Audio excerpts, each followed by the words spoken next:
Hai anak-anak, gimana kabarnya? Sehat kan? Sekarang kita lanjut ke pembahasan mengenai cermin cembung ya. Namun sebelum itu, coba kita ingat kasus D pada video sebelumnya anak-anak. Pada kasus D, terlihat orang bercermin pada cermin cembung, dan terlihat bayangan yang dihasilkan mengecil. Kenapa? Coba kita bahas. Seperti pada cermin cekung, cermin cembung juga memiliki 4 sinar istimewa, yaitu yang pertama, sinar datang yang sejajar sumbu utama dipantulkan seolah-olah berasal dari fokus utama.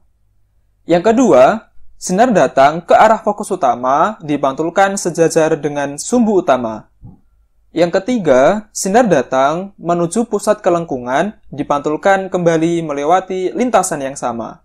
Dan yang keempat, sinar datang yang menuju vertex akan dipantulkan sedemikian rupa dengan sudut datang sama dengan sudut pantul terhadap sumbu utama. Jika dirangkum menjadi satu layar, hasilnya seperti ini anak-anak. Seperti pada cermin cekung, diperlukan minimal 2 berkas sinar untuk melukiskan bayangan. Supaya memahami lebih baik, coba perhatikan ilustrasi berikut ini. Langkah yang pertama, gambarkan benda yang tegak lurus sumbu utama. Misalnya, kita beri titik X dan Y. Jangan tinggi-tinggi ya, karena kita akan menggunakan sinar paraksial atau sinar yang dekat dengan sumbu utama. Kemudian, lukiskan sinar sejajar sumbu utama dari ujung benda. Sinar ini kemudian akan dipantulkan seolah-olah berasal dari fokus utama. Sesuai dengan sinar istimewa pada cermin cembung tadi ya. Langkah yang kedua, gambarkan sinar kedua yang mengarah ke fokus utama. Sinar ini akan dipantulkan sejajar sumbu utama. Langkah ketiga, perpotongan perpanjangan garis putus-putus pada sinar 1 dan 2 adalah bayangan benda. Misalnya, titik X aksen dan Y aksen.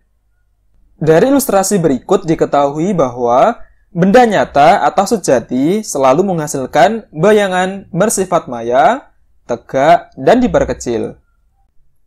Untuk benda maya, sifat bayangan juga tergantung pada lokasi benda berada. Perhatikan ilustrasi berikut ini. Yang pertama, benda di antara vertex O dan fokus utama F akan menghasilkan bayangan sejati, tegak, dan diperbesar. Jika benda berada tepat di fokus utama F, maka tidak ada bayangan yang terbentuk, atau bayangan tak terhingga, karena setelah pemantulan, semua sinar sejajar. Dan jika benda berada di antara fokus utama dan pusat kelengkungan R, maka sifat bayangan yang dihasilkan adalah maya, terbalik, dan diperbesar. Kemudian, benda terletak di antara pusat kelengkungan R dan tak hingga. Sifat bayangan yang dihasilkan yaitu maya, terbalik, dan sama besar. Bagaimana anak-anak? Sekarang kalian sudah bisa kan menganalisis mekanisme pembentukan bayangan pada cermin cembung? Jika kalian bisa menganalisisnya, tentunya kalian tidak usah repot-repot untuk menghafal sifat-sifat bayangannya. Karena terlalu banyak bukan? Pada video berikutnya, kita akan menurunkan rumus pada cermin cekung dan cermin cembung ya. Jadi, simak video berikutnya dan tetap semangat belajarnya ya anak-anak. Sampai jumpa!